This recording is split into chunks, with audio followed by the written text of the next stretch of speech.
Alex, right down here to your left. How are you? Good, how are you? Very good, very good.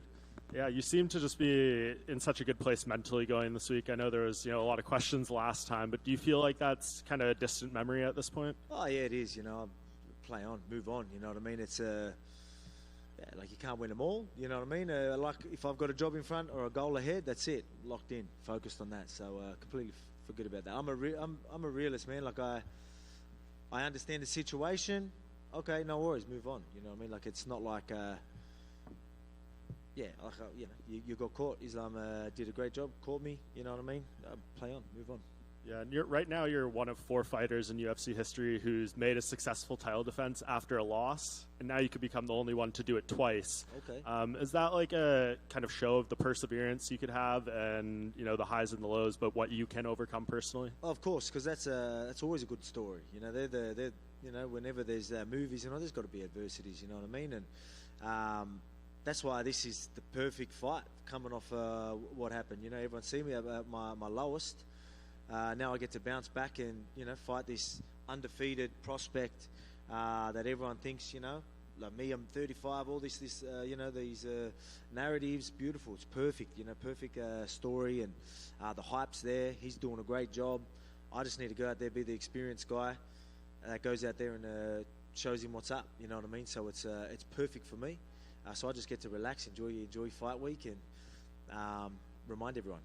Have you ever had an opponent make you feel this way? I know you're kind of pretty even keel and stuff, but he's been saying a lot of stuff. I'm sure it makes it easier to get out of bed every day and train and things like that. But has anyone kind of motivated you in this way that he's approaching you? I don't like I do. It's weird. Like it doesn't get under my skin or anything like that at all. It just like I said, I'm sort of happy and thankful. I'm like, oh, cheers, you know what I mean? Like you could do all that, build the hype, say what you want. All I need to do is, again, be that veteran, be that experienced guy that goes out there and just shows you what's up.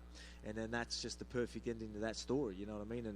And he's doing a great job. So I'm like, cheers, bro. Like, you know what I mean? I enjoy it. I really do. So it doesn't get under my skin.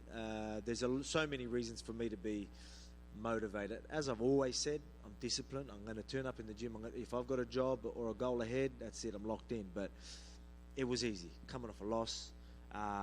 People with this, 35-year-old thing or whatever it is, like all these narratives, I love it. You know what I mean? Everyone knows I thrive in these moments.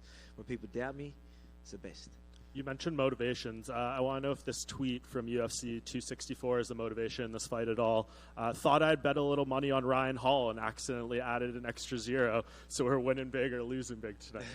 Yeah, I remember that actually. So I didn't... I think he might have replied back then as well, and he was dirty that I didn't know who he was. But I was like, chill out, bro. You know what I mean? Like, I know I think that's... he just thought he was always a superstar, I guess. But I'm like, mate, it wasn't a harsh dig at you. I'm like, I'm the one who lost money, mate. What are you angry about? Do you remember how much you put on that? With the extra 0? No, it wasn't too much anyway. But, I mean, obviously an extra 0 more than I wanted. Yeah, for sure. And just last thing for me, you got through him, same question. Definitely a couple or a few 0s. And you got through Ilya, you're going to get the same questions again. Who's left for Volk at 45, right? He's kind of done it all. Are you looking at other people out there? Movsar, has anyone impressed you of late that you feel makes sense, or is lightweight kind of the goal again? I mean, it's just, I guess whatever's next is whatever's next. I do want a clear guy. It's... after I take Ilya's 0, I mean, taking someone else's 0s, that might be the trend after that. We'll see. But, I'm confident I'll take out anyone. So whoever it is, bring it on. But, yeah, I guess it's not too clear right now. So we'll see what's next. Yeah, and actually just one more. You talked last time at the media day about the EA cover curse. It obviously didn't go your way. How do you feel about coming into that one? Do you feel like it's still a thing that you need to overcome? Man, I don't look at obviously all these things. It's funny. Like I'll play into them. I'll like muck around with them and that. But I look at the facts and what really happens. You know what I mean? Like I don't think a UFC cover. I'll probably look more at 11 days notice or preparation or something more than I would at a UFC cover, you know what I mean? So it's just, it is what it is, Obviously, that's why everyone thought it was a bad idea at the start. Who wants to take on Islam on 11 days notice? I told myself I could do it, and I was wrong. Alex, there are obviously lots of times in your career that you've been considered the underdog, but I don't know if I've ever sensed a time before a fight, maybe because of the loss, where everyone's really sort of saying, oh, this is the guy to dethrone Alex. Do you feel like this is the most counted out you've been so far in your career? Or as champion? Yeah. Yeah, probably. Yeah, I think so.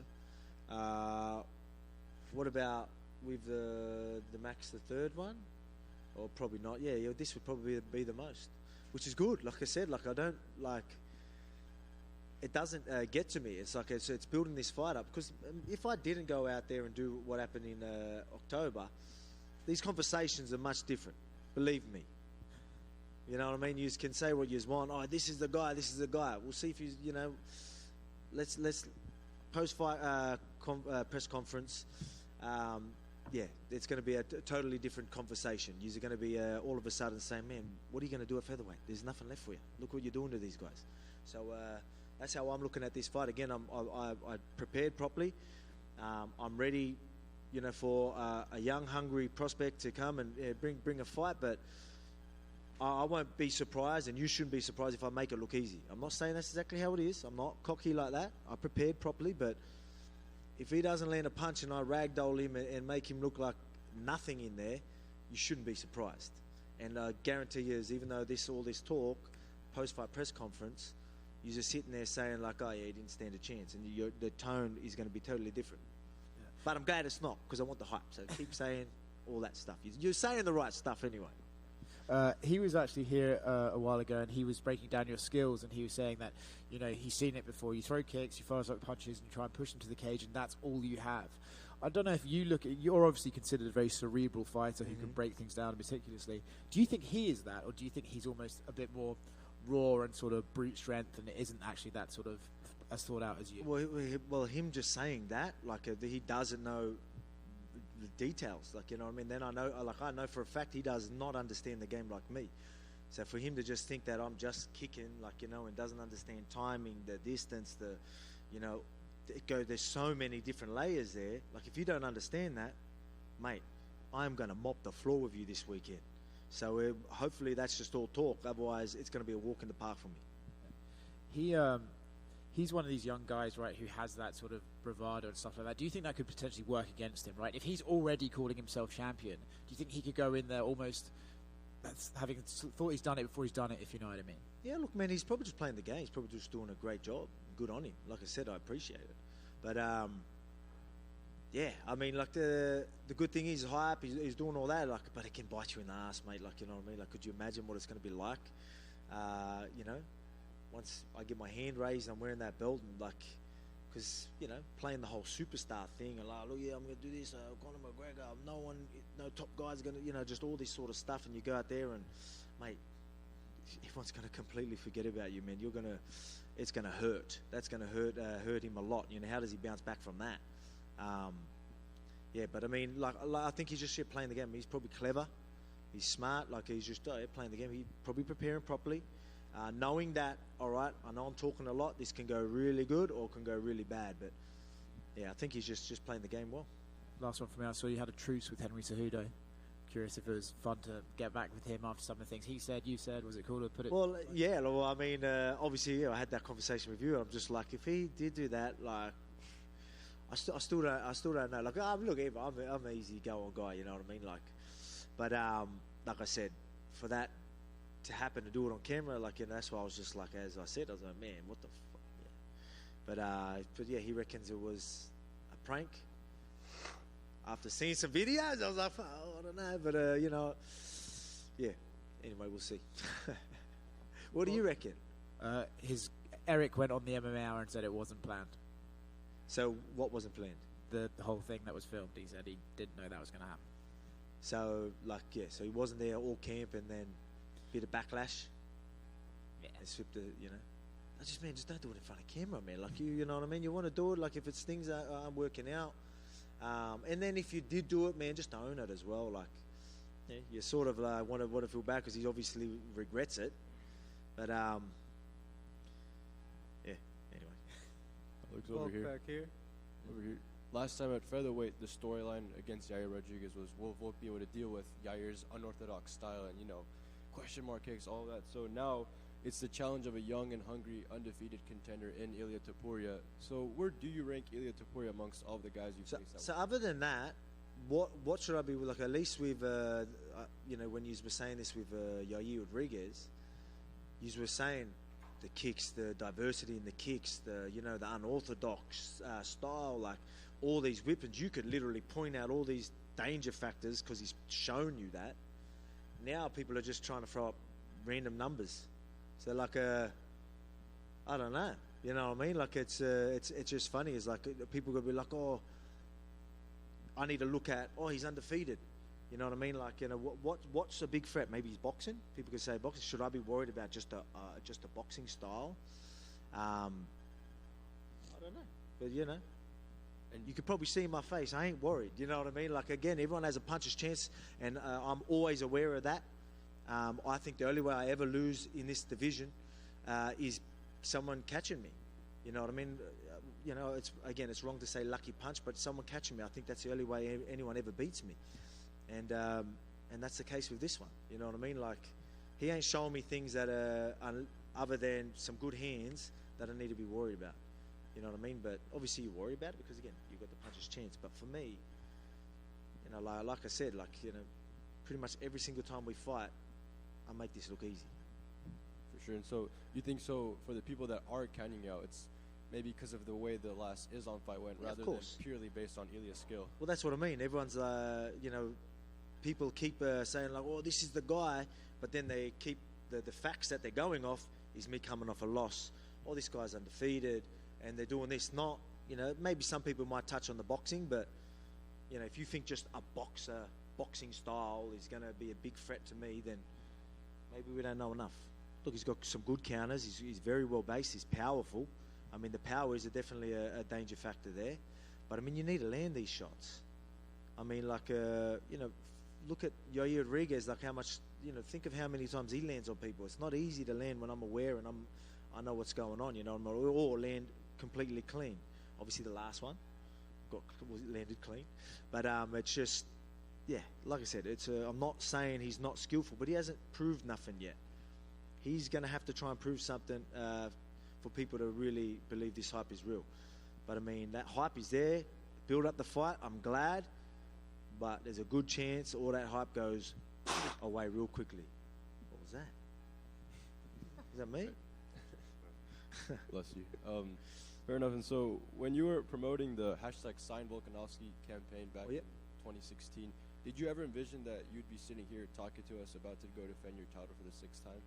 I've pictured myself in the UFC and all that. Maybe not talking at press conferences and that, but I always pictured myself, even before I was even in the UFC.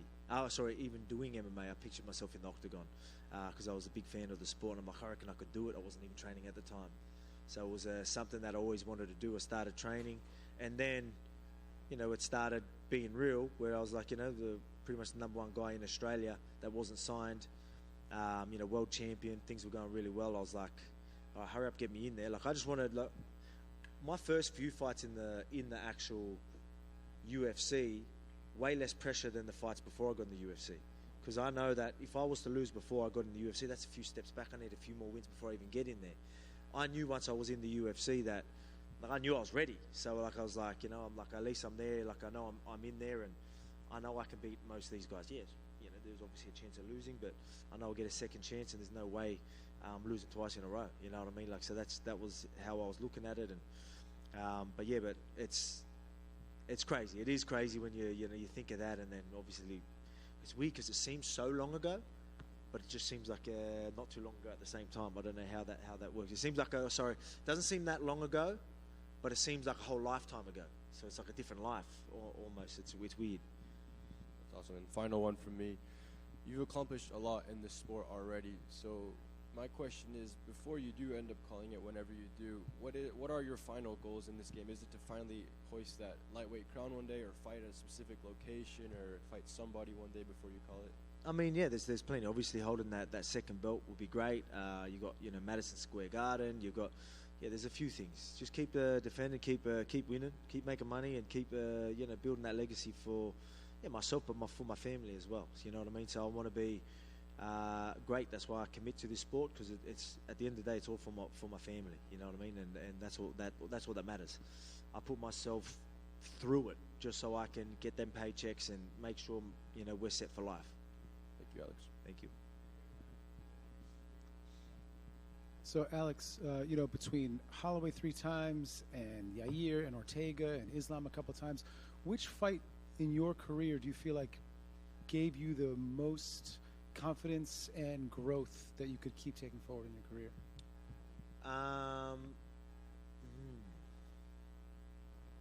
I feel like I definitely hit there's a few different ones. You had your Chad Mendes, that was the first legend of the sport, real contender. Then you had obviously Ortega, where a lot mentally changed there, confidence-wise, and that's when I even inside and outside the octagon, a lot happened after that.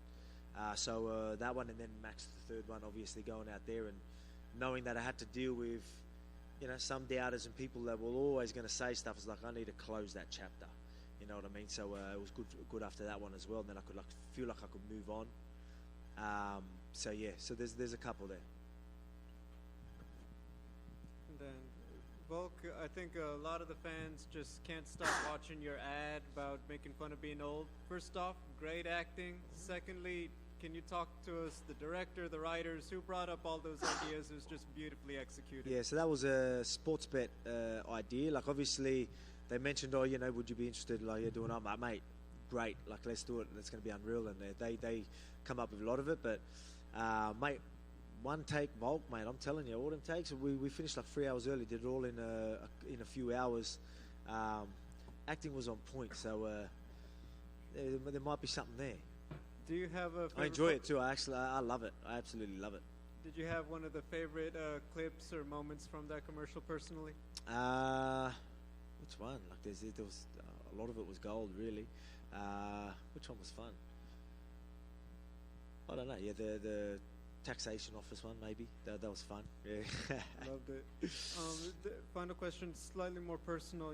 After your last fight, you talked about dealing with those emotions and those nerves and everything else. I'm wondering, in the months since, and since you talked about it, just some things you may be able to share about how you have, learned to handle some of those emotions in between fights. Yeah, man. I've always dealt with it very good. I've always been I've always been self-aware, you know what I mean, very self-aware. I understand what makes me tick. I understand all that. So it's weird because obviously I did touch on in between fights, it gets hard. I said that you do get uneasy, but I deal with it very well. I find ways, whether it's in the gym learning or teaching or whatever it is, that makes me tick, and I can tick them boxes as long as I'm evolving. But there was just the pressure of obviously trying to be a good dad, sleepless nights with a newborn, coming off surgery. So the pressure just got to me, and I wasn't dealing with things as well as I usually would. And then people just see me after I got knocked out, which I'm glad people still saw that, because it is something that I want people to take serious and understand. So I'm glad people get to see me, and they get to see how I am now and what's going to happen. This is the bounce back. They get to see that. But I'm all good. You know what I mean? I'm very, very good when it comes to that. So usually I'm a rock. I'm the rock of my household. There was just a time where I just wasn't. You know what I mean? And when there's that little bit of extra pressure that all at once, it can get to you, and it can get to anyone. Trust me, the people that reached out, you'd be surprised, or probably not even surprised. Because everyone gets uneasy here and there, you know what I mean? But it's just, usually you don't have a camera in your face after you got knocked out while you're there. Thank you very much. Thank you. Hola, hi Volk. Me gustaría saber a nivel mental, después de la última derrota por KO, cómo ha trabajado esta faceta para que no le asalten las dudas una vez dentro de la jaula contra un peleador tan peligroso como puede ser Ilia Topuria. I'd like to know what kind of work was put into the mental aspect of the preparation after going through the experience of a knockout. So what do you do to actually remove any doubt within your mind that that's not going to happen again? Man, I'm very calculated. I understand what went wrong and play on, move forward. I don't look at that as being anything other than how I look at that situation. So it was very easy for me to move on. It wasn't like He was just tallying me up everywhere and all this, and you know, I mean, it was just that's just how it went. I'm all good with it, you know what I mean, and you know, I know how I felt in there, and so I understand that. So it's easy for me to move on. So I don't want to, you know, like no matter how you talk about this, everyone's just going to say excuses and stuff like that. But like, it just didn't feel right in there. I couldn't let the hands go and pay the ultimate price for it, you know. And that's why preparation is key. And like we all know that. And I've always been a big believer in that. I told myself I could do it because that's just how my mindset and mentality is. You know what I mean? I thought I'd be more dangerous. I thought I'd let the hands go. I knew I couldn't go a decision. I'm like, I'm going to get this guy. Like, yeah, this is going to be the most dangerous I've ever been. And yet I couldn't even throw a punch. That's how I felt in there. So, again, it's and again, I don't want to sound like I'm taking anything away because I'm not. He felt that like I was maybe biting on these. He felt my guard was down, so he still did a great job to capitalize on that. So full credit to Islam. But for me, in that question, for me moving on is very easy because I understand that situation. I'm okay, very self-aware, as I told you. Play on, move on. Make sure we follow the protocols like we did, and move on, move forward. And then camp just felt exactly like how every other one did. I didn't look at that at all, really, to be honest. It's, I don't know, maybe it's just how my head works, but camp was great. Well, should have been looking at you when I was saying that, sorry. Y otra pregunta tenía, es en caso de que Ilia Topuria ganara la pelea, si te gustaría pedir una revancha inmediata y si eso podría darse incluso en UFC en España, que es lo que Ilia estaba pidiendo en caso de que él ganara este cinturón, poder defenderlo en España. Another question I had, in just the scenario, in a scenario that Ilia actually wins the fight, would you go for and ask for a rematch immediately, and would that be possible in Spain? Because it's something that Ilia has been talked about. You know, I would like to actually be able to win a championship, actually defend it in Spain. Would you be interested first in a rematch and doing it in Spain, as he mentioned? Yeah, of course. Yeah, sweet. But I'm going to go out there and win, and I'll headline Spain. How about that? I'll go there and I'll headline Spain. And you know what? I think they're struggling still. Maybe, I don't know. It seems like they could be. I don't know. Whether they are with UFC 300. I know a guy. You know what I mean? It's not too. Yeah, it's plenty of time. So just so you know that, just in case there's anything happening, Dana Hunter, you know, I'm going to go do business, ruin someone's party or a few people's party, and then I can come save the day, like I always do. Okay, thank you.